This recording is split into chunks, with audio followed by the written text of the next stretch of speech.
So innovation has actually been a key driver. Increases not just in productivity, but also sectoral transformation and real transformation of society. So whether we're talking about the internet, mass production, aerospace, nuclear, what those advances actually required was a particular type of policy making, which in economics we don't have words for.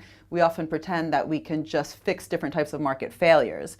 And the kind of innovation-led growth, which has in fact increased productivity across the whole economy, has actually often required not only horizontal policies, but vertical policies that targeted the whole innovation chain, and in the end actively shaped and created markets, not only fixed them. The government's role in innovation is extremely important, and it's actually important along the whole innovation chain. We often like to pretend that it's simply important for fixing market failures, like when you have a public good, positive externalities like basic research.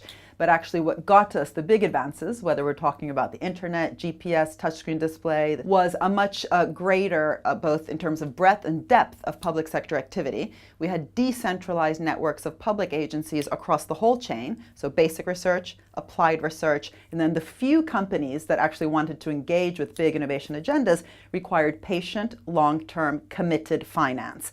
And there has been public sector activity across that whole chain. There's two big takeaways. The first is that if we actually want to talk about not just the rate of growth, but also the direction, and that direction, if we want it to be innovation-led growth, then actually how innovation happens and the dynamics of innovation has to also be understood in the Treasury.